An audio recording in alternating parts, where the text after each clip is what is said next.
Nós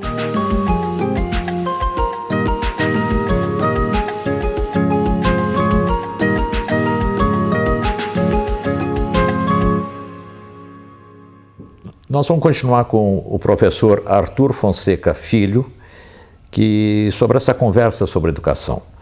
Nós estamos conversando sobre o que faz uma boa educação, o aluno, a questão de pertencer a uma boa escola, questões políticas que levam a isso. Isso é um assunto que a gente poderia ficar aqui fazendo 10 capítulos sobre isso, sobre essa discussão. Nós vamos para uma parte 2 dessa nossa conversa, onde nós vamos continuar conversando um pouquinho mais sobre educação. Arthur, nós somos de uma geração, e vamos aqui pegar o exemplo do Estadão, aqui de Sorocaba, do Instituto de Educação Dr. Júlio Prestes de Albuquerque, onde para a gente entrar, eu fiz o Estadão desde o jardim da infância, né? Depois eu fiz o primário, mas para eu entrar para o ginasial, eu tinha que fazer um cursinho chamado Admissão ao Ginásio, Exame de Admissão, e que até pouco tempo atrás eu acreditava que essa escola pública que nós tínhamos como modelo, onde você tinha lá o aluno que era filho de ferroviário, você tinha o aluno que era filho de médico, a menina que era filho de um empresário, papai, era uma amálgama bastante democrática. Mas você comentou comigo que não era bem isso, porque muita gente ficava de fora. Romeu, veja, nós estamos falando que nós frequentamos a escola primária na década de 50, tá? Nós somos 50 e início de 60. Eu sou do final de 49, eu sou do final da década de 40. Eu fui um pouco depois de você. Você é um pouco depois. Então vamos lá, eu fui frequentar a escola primária naquela época em 55. Tá. Então hoje, para o pessoal que está nos assistindo aqui, é pré-história. Exatamente. Certo? Eu em 58. Se a gente pegar, não vim aqui para isso, não estou com os números. Sim. Pegar o número, a população e quantos frequentavam a escola primária, você vai cair de costa, porque era infinitamente menor. Já a escola primária, a primária. E outra? Não contando a população rural. Estou falando da primária. Tá. Da primária. Então a oferta, Sorocaba, como eu sou do ramo, eu fui acompanhando, talvez mais do que você, que escolas primárias tinham. Alguns grupos escolares, algumas escolas isoladas, mas era meia dúzia, tá certo? E havia, logo de início, uma quebra, assim, da ordem de... Estou chutando o número porque realmente faz parte do meu estudo, mas gravar o quanto em 55 eu não sei. Mas muito possivelmente, do primeiro para o segundo ano, a evasão da primeira e segunda série era de 50%. As famílias que mais precisavam, os filhos eram postos para trabalhar nessa época. Isso estamos falando na cidade, porque a população brasileira que vivia 70% no campo não tinha acesso mesmo. A escola rural demandava uma coisa. Isso, veja, quando eu fui fazer pedagogia em 1969, nós trabalhávamos com esses dados. Então, o processo de escolarização era excludente as classes mais favorecidas e que tinham maior acesso. Já com o passar dos tempos, aconteceu outro gargalo. Mesmo os alunos que terminavam o ensino primário recebiam o diploma de grupo no quarto ano ou quinto. Vou explicar o que era o quinto. É que no quarto ano, para você fazer ginásio, com o número de vagas nas escolas era menor do que os que concluíam o primário, eu tinha que fazer o exame de admissão e botar uma régua. Quem passar, primeiro que era seletivo mesmo, tinha que ter mais do que 5. Mas mesmo que se tivesse mais do que 5, vamos dizer, o Estadão tinha, 100 vagas. Se eu fosse 100º ou 104º, você ficava fora e, eventualmente, se pudesse, ia frequentar a OSE ou Ciências. As escolas particulares que eram naquela... Isso. Então, havia... E só para deixar claro, se você é um pouco mais jovem, que está nos assistindo, quando a gente fala esse quarto ano entrar na primeira série do ginásio, nós estamos falando de 10, quinto 11... para o sexto hoje. Quinto para o sexto hoje, isso. Aí já deixa localizado o que hoje nós estamos falando. Hoje é o seguinte, o pessoal que termina o quinto ano... Isso. E ainda hoje, mudou o nome, mas continua a regra, quer dizer, o Fundamental 1, ensino Fundamental 1, professora unidocente, certo? Ainda algumas características se mantêm. Esse ensino Fundamental 1, para você passar para o 2, você tinha que fazer um exame. Se você passava, você entrava, se você não passava, você terminava com o diploma no primário. Isso. E durante há muito tempo ainda, se exigia para várias profissões diploma do ensino primário. Ou seja, você sabia fazer soma, subtração, alguma coisa, escrevia um pouquinho, sabia quem descobriu o Brasil e tal, e também sabia cantar o hino nacional brasileiro. Com certeza. Essas questões. Com certeza, porque os valores cívicos... fazia parte desse ensino básico. Das coisas bem valorizadas. Quando nós chegamos, especialmente em uma política de mundo, né, cobrando que houvesse uma expansão da oferta de educação pública para toda a população. As coisas vieram andando, mas tiveram um grande avanço, e posso dizer que eu seja partidário nesta época, mas na gestão Fernando Henrique, gestão Paulo Renato, de quem fui amigo pessoal e companheiro de grupo. Quer dizer, o grupo do Paulo Renato ainda hoje é o grupo de educadores, Marinês Fini, Marilena Guimarães de Castro, somos todos. Marilena foi ministra interina, Marinês foi presidente da INEP. Este grupo, hoje a sede era muito da Unicamp, todos eles, Marinês, Marilena, Paulo Renato, a gente dá educação, Faculdade de Educação da Unicamp. Esse pessoal, com todo o apoio da gestão Fernando Henrique, é que gerou a grande expansão da oferta de educação pública no país. Básica. Básica. Inclusive o seguinte, começou nessa fase, realmente dá um programa. O grande segredo foi encontrar o mecanismo de financiamento da educação básica. E o que você está falando de financiamento? Porque não é só a construção da casinha, não é só do prédio. O financiamento foi mais inteligente. E deve-se isso ao Barjas Degre, que segundo consta ainda é prefeito... Quem, desculpe? Barjas Degre, a concepção da equipe do Paulo Renato também. O Barjas Degre, ele concebeu o Fundef, Fundo Nacional do Desenvolvimento do Ensino Fundamental. Por que do fundamental? Porque ele entendia que era prioritário dar o ensino fundamental. Então ele pegou do total de impostos arrecadados, que deveria ser no mínimo 25% do total, do montante de impostos, desses 25%, 60% disso, ou seja, 15%, tinha que ser destinado ao ensino fundamental. E mais, o que é que mudou? Quem que ficava com esse dinheiro? O ente da federação que mantinha o aluno no ensino fundamental.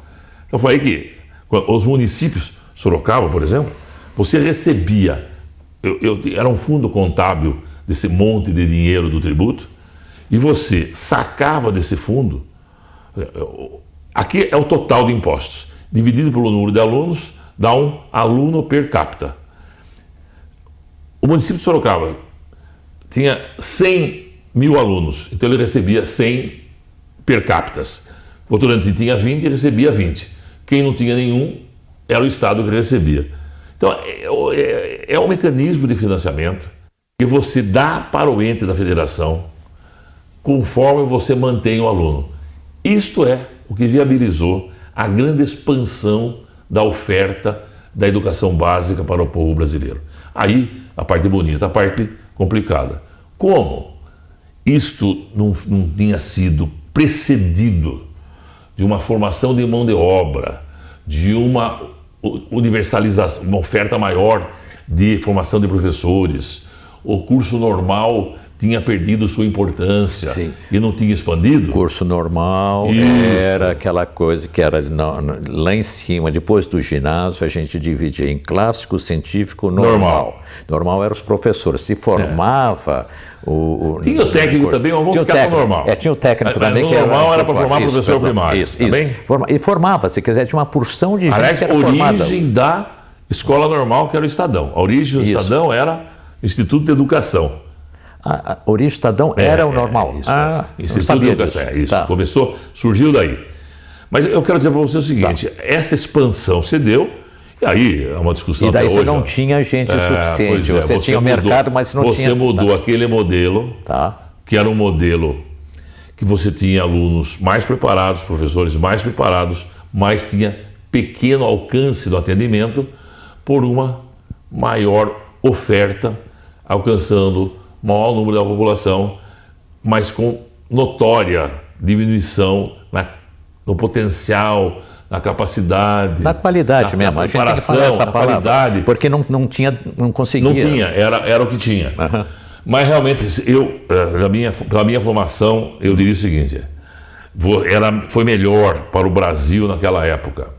E aí, com certeza, fazer uma coisa sem grandes pesquisas, né? Porque também tivemos uma grande evolução na avaliação da educação básica. A avaliação em larga escala no Brasil, você falou do Enem, hoje nós temos esses dados. É verdade que é triste que está ruim, mas é pior não saber como é que está.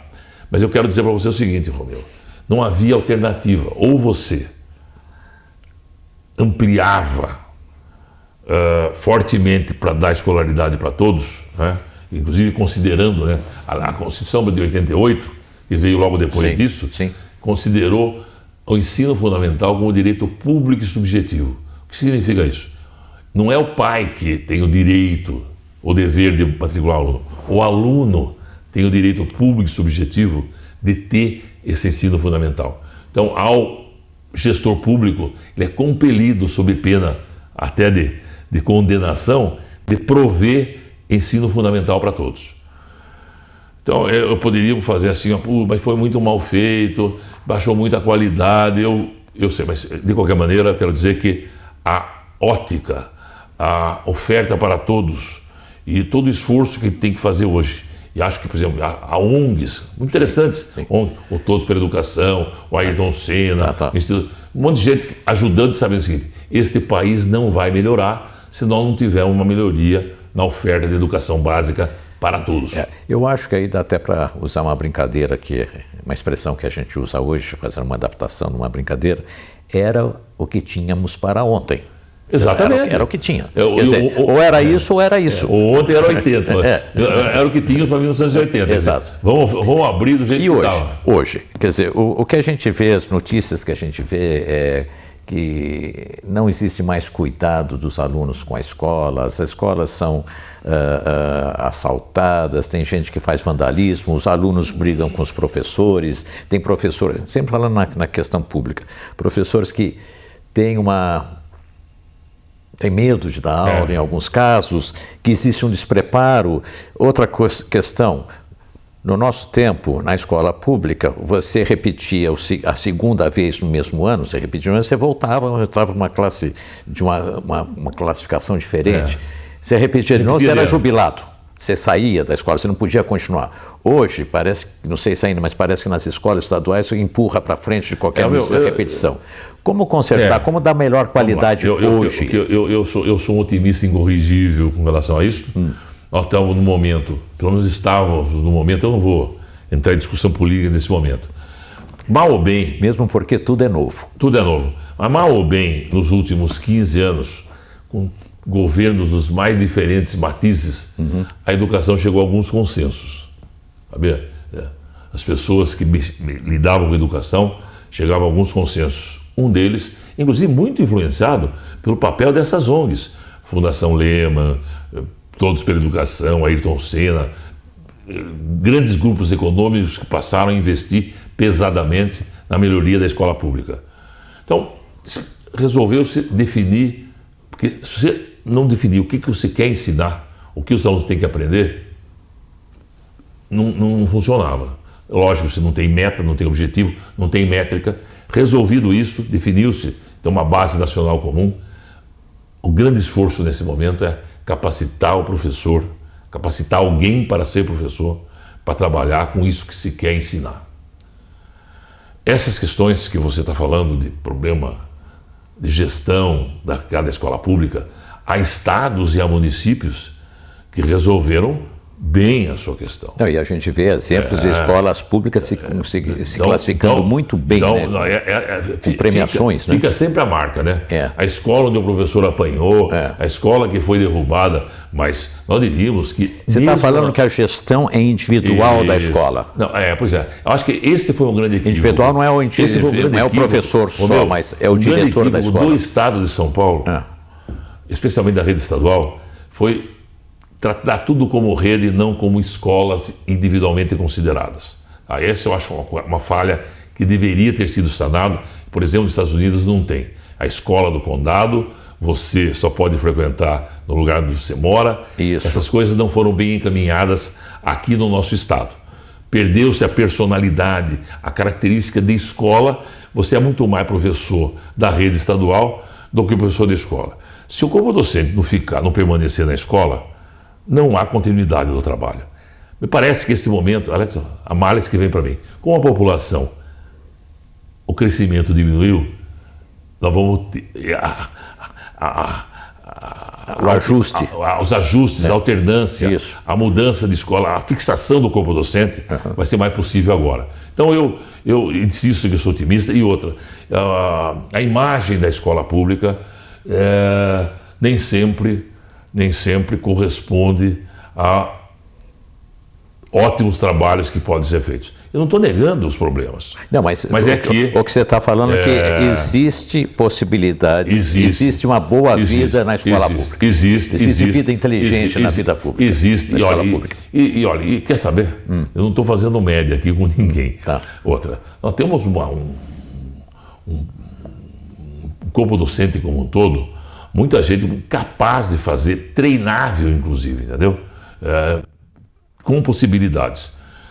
Então eu diria, e não é São Paulo não, nós temos exemplos, não vou ficar elogiando Ceará porque é Ciro Gomes, mas o exemplo de Sobral é um exemplo reconhecido como um exemplo de sucesso na gestão do ensino fundamental 1, tá bem? E até do 2 também, com políticas do quê? Sem grandes gastos, sem grandes milagres. E temos outros exemplos. Mas daí, o que é então? O que é essa questão chave com que faz essa diferença? É a figura do diretor, é a figura do professor, é a implantação daquele sistema? Se eu pudesse resumir num programa desse, gestão de pessoas. Professores, por um diretor escolhido e ou eleito e ou aprovado com foco na gestão da escola, no processo de aprendizagem, professores comprometidos com o resultado, não deixar ninguém para trás e fixando coisas da gestão, da administração moderna. Vou fixar meta, alguns com política de incentivo de mérito, de pagamento de bônus, mas isso não é regra universal, né? E tudo isso não foi só no Brasil que aconteceu no mundo. O mundo avaliou a educação básica através de um exame chamado PISA e falou assim, a partir de agora vamos corrigir essas coisas. Os alunos têm que saber, pelo menos até o final desse Fundamental 1, saber ler, escrever, produzir texto, saber calcular com raciocínio lógico. E essas coisas são mensuráveis.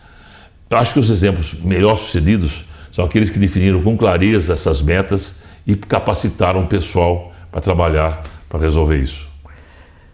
Pessoal, esse assunto vai longe, né?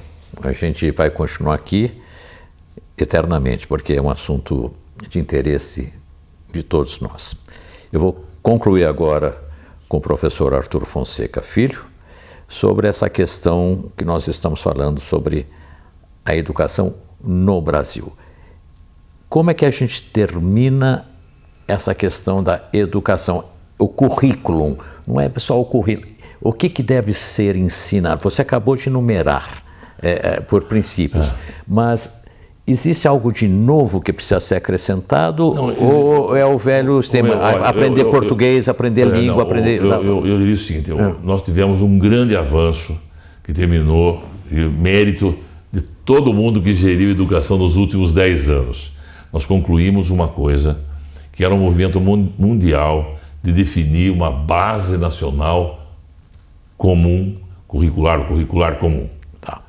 Essa definição era fundamental Por quê? É o tal de base? A base. A base, que a gente chama de base. Falta alguma coisa com relação ao ensino médio ainda, mas essa base definiu o que todas as escolas brasileiras, como é que todas as escolas brasileiras devem organizar o seu currículo, porque o que vai fazer no currículo é a escola, mas o que é esperado como habilidades e competências, coisas que você deve saber e fazer, isso é universal para todos. Se você vai ler isto ou aquilo, é um problema do Politécnico do Irapuru, mas todos têm que ter essas habilidades, são as mínimas exigidas para todos. Eu acho que escrever isto era um passo necessário, mas não suficiente. O segundo passo é realmente ter equipe, professor, pessoas capazes de executar esta nova base nacional. E que sejam preparados. Não, mas aí... Como é que se prepara esse professor? Não adianta não negar a existência. Temos dois problemas. A formação continuada, que é o ensino superior, as licenciaturas têm que ser revistas, mas, ao mesmo tempo, eu tenho que pegar o pessoal que está em exercício, muitos deles, a grande maioria estável, e capacitar esse pessoal no que se chama educação continuada. Como fazer isso? Se fosse simples, eu ganharia o prêmio de educação aqui no mundo. Agora, é complexo. Sim. É mais fácil. É mais fácil fazer isso no Politécnico, no Irapuru. Eu Concordo reconheço isso.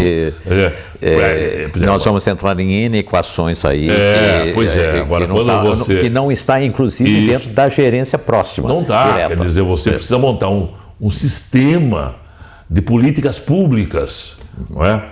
Que favoreçam esse tipo de coisa. Mas, no fundo, até a própria previdência... E a começar do próprio aluno e da própria família do aluno, porque o pessoal que acha que eu mandei para a escola que resolve. Não é assim. Romeu, mas eu vou fazer... A família tem que incentivar, tem que completar. Eu vou dizer para você por que eu sou otimista. Nessa nossa conversa aqui, nós falamos que nós partimos de um momento anterior e que a escolaridade atingia poucos. Uhum. Eu não vou pegar exemplo pessoal, mas pense no seguinte: gente do nosso relacionamento cujos pais não tinham escolaridade nenhuma e os filhos estão terminando o ensino médio. Na grande maioria dos casos, os filhos que terminaram a escolaridade têm um nível educacional melhor que o dos seus pais. Então, veja, quero dizer o seguinte: esse esforço de oferta quantitativa de escola pública, por pior que tenha sido essa escola, resultou positiva. Esse esforço resultou positivo. Então, eu diria que os filhos... melhoraram e vão melhorar a sua próxima geração. É tão sadio o processo escolar que, mesmo com as dificuldades, ele tem alunos, tem egressos melhores do que aqueles que não frequentavam a escola. Então, isto é um conforto. Mas, como é que vai fazer? Eu tenho N exemplos, N situações, sei o que não deve ser feito, mas é preciso que, aliás, aí cada município e cada escola encontre o seu caminho para fazer um projeto educacional melhor. Eu quero agradecer ao Arthurzinho, conhecido na cidade e conhecido no Brasil pela sua dedicação com educação, e como vocês puderam ver nessa conversa, não é uma questão apenas teórica, é uma questão de coração. Agradeço a vocês a audiência. Gostaram? Dá um likezinho aí, ou passem para os seus amigos, passem para as pessoas. Eu deixo com o Arthur as palavras finais para se despedir. Muito obrigado. Romeu, me faz muito bem lembrar do seu Romeu, realmente me faz muito bem lembrar da nossa trajetória, e ainda que tenhamos militado em campos diferentes de atuação profissional, sim, valores comuns, sim, e que, com certeza, os valores comuns sempre são valores comuns de educação. Então, eu fico muito satisfeito como diretor de colégio, que faz 30 anos esse ano. Eu tenho uma máxima, o ano zero aqui para mim, eu faço 30 do colégio, eu faço 70 de vida e tenho 50 de diretor de escola. Só posso comemorar e olha, quer que eu diga? Para os meus inimigos vão ter que me aguentar, porque eu não vou parar tão já. Certo. E nós temos, lembrando também, 20 anos. A soma bate, né? E temos 30 20 anos, mais 20, mais... E tem 20 anos do Politécnico, então, que estão fazendo essa questão. Eu tenho 30 de Colégio Arapuru, mais 20 do Politécnico, dá o meu tempo de diretor de escola. Isso. Mais outro do Politécnico. Eu estava brincando hoje com isso aqui, porque nós estamos comemorando o aniversário do Politécnico esse mês, e eu sei que isso é uma questão de profunda admiração do Arthurzinho também, porque a gente sabe que o Politécnico sempre foi voltado com o mesmo empenho para fazer uma excelente educação, como fazem também no Arapuru. Pessoal, muito obrigado e até a próxima.